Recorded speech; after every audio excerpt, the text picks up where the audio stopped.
Hey friends, welcome back to the channel. Jar Chomp Collectibles here, and today we're going to have a bit of a story time. Over the past few months, I've had some interesting experiences grading Pokemon cards, and I wanted to impart some of the wisdom that I've gained from those experiences. As you can imagine, I get a ton of messages from followers of the channel and friends who are maybe a bit newer to the hobby, asking about, what's the best approach when it comes to grading some of their Pokemon cards. And so if you're a beginner and you're someone who hasn't really tried grading cards yet, we actually did a podcast episode earlier this year that is a really great primer for walking through the pros and cons of grading Pokemon cards, why people do it, advantages, disadvantages, the main companies that you can send your cards to, and their strengths and weaknesses. And so if that's kind of the situation that you're in, I would recommend go and watch that video or listen to that podcast,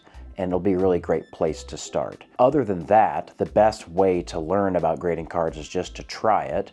I've been grading cards for about 4 years now, and with all different companies, primarily PSA. And so it's probably been maybe 500 or 600 cards that I've sent in to get graded. Different values, really cheap cards in the $1 to $2 range, all the way up to really expensive cards in the multiple thousands of dollars range. I have a relatively strong understanding of what to expect from these companies. What are the pros and cons? But today I want to share two specific stories that really illustrate what that experience can be like, both on the positive side and on the extremely negative side. So maybe let's start with the good news and dive into a story that happened just a couple of weeks ago. So let's take a look at this card here. This is the 2016 Shiny Charizard Poncho Pikachu card, and this card graded Gem Mint 10. I bought this card ungraded when I was in Arizona at the last Front Row card show about a month and a half ago. It's obviously a really expensive card. I think it goes for between $7,000 and $7,500 or something like that in a PSA 10 grade. And because of that, the raw card itself, I paid like $3,000 for it because the person who sold it to me knew that it was really valuable. And then on top of that, we also knew that it was in good condition. But for whatever reason, they just kind of wanted to cash out on it immediately instead of taking the risk and trying to grade it. And that's really what grading cards is, right? It's a little bit of a risk. Unless you are extremely good and experienced and know exactly what to expect from a grading company, there's always going to be some surprises. And even for those that are really experienced, they are often surprised by some of the grades they get back, both on the positive and the negative side. This card is a Japanese card, which traditionally has really good print quality. And so when I saw it in person, based on the centering and the fact that it didn't have really any edge wear or anything like that, I was pretty confident that it had a really good chance at a 10. I also knew that the 10 was going to be a lot more valuable than just the ungraded card or the 9 copy. And so there's kind of a risk-reward analysis that I was doing in my head, not only to pay the initial amount up front to buy the card ungraded, but then also to send it in. I knew that I wanted to grade it with PSA because that's the company I have the most experience with, but I also knew that PSA is a company that is going to charge you a different fee to grade the card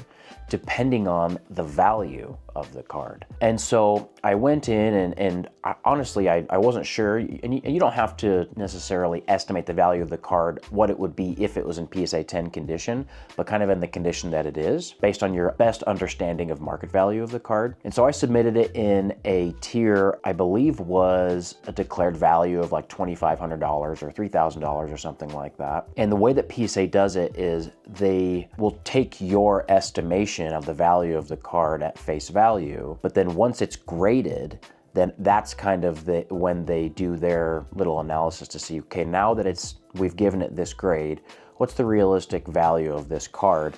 And is there a difference between what the submitter, in this case me, estimated the card value to be and what the current value of the card is? In this case, I got an email from PSA and they said, hey, you submitted this card and you submitted it in the $2,500 and under tier. And now that it's in this grade, we're actually gonna have to charge you more than the original expected amount.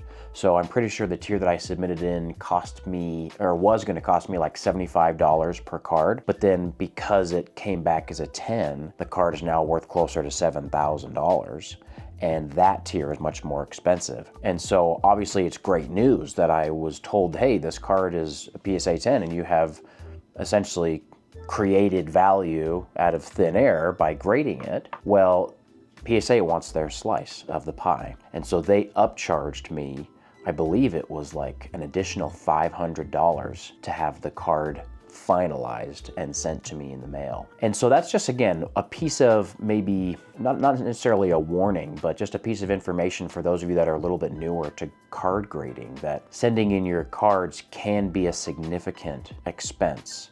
And let's say you're someone who has a really valuable collection that you're sitting on, but you don't have that much experience grading the cards. Just be prepared that it's gonna cost quite a bit to send them in. And if you do get good grades, obviously congratulations, but also be aware that the original quote that PSA gives you could end up being 7 or 8 times more expensive than I originally was planning for. So with the value of the card increasing from 3 to around 7,000, obviously, I'm really excited about that, but I also have to pay up front that difference, that upcharge is what they call it. And so that's just an experience for you guys to be aware of. So that's the good news. You know, the good news is that I had to pay $600 for that card. Here's a story that has a little bit more bad news. So this card I'm about to show you here, this is a Legendary Collection Venusaur reverse holographic card. The slab that it's sitting in right now is a PSA 7. Back last year when I was at the Front Row Vegas show,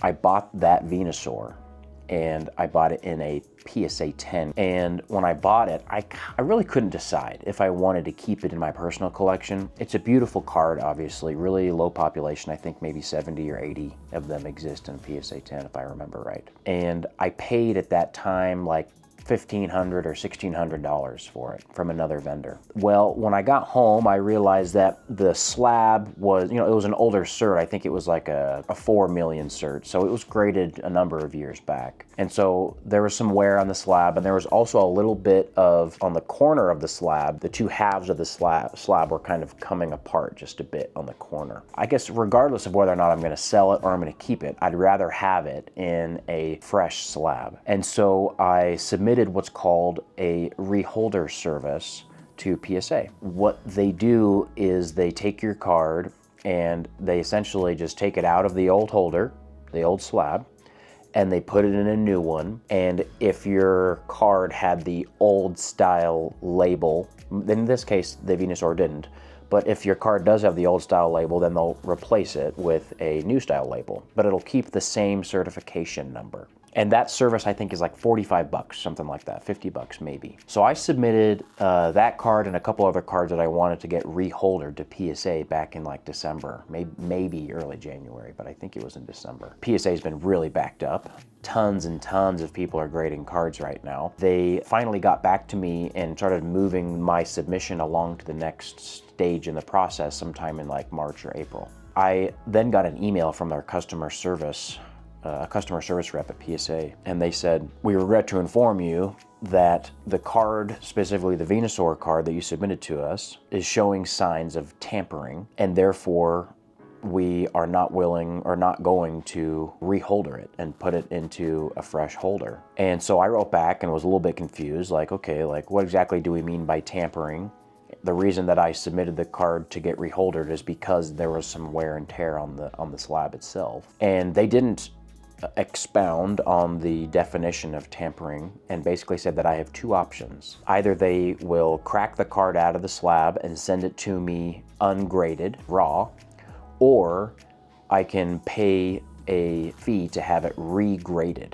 Not reholdered, but regraded, as if it was a raw card that I had sent in. So it would get a new certification number and obviously no guarantee that it would receive the same grade that I had sent it in with, being a PSA 10. And so I responded to that message like, obviously quite a bit more concerned at that point, saying, hey, I bought this card for a lot of money. I think $1,500 or $1,600. And this is a part of my personal collection at this time. I'm not looking to cause a big issue here, but the options that you've given me are either essentially eliminate $1,200 or $1,500 worth of value, because the card going from PSA 10 condition to ungraded near mint condition is a huge difference. Obviously for vintage like that, it's 5, 6, 7, 8, 10 times more valuable in PSA 10 condition. Or my other option is to have PSA regrade it. No guarantee of it receiving a 10 and being charged, the full service for a card of that value to be regraded, which I think was like $150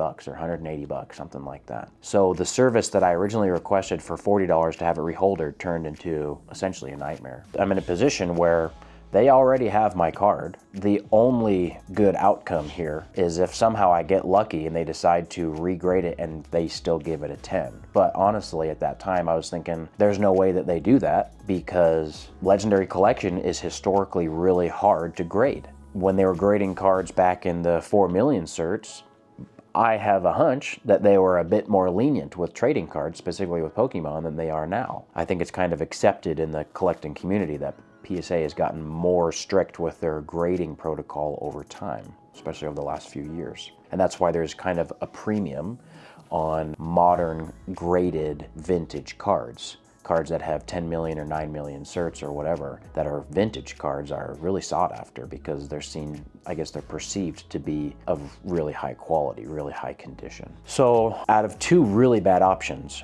I choose the, okay, well, let's regrade it option and just hope that I don't lose my shirt on this card. Well, they regrade it and they send it back to me and it's a 7. PSA 7.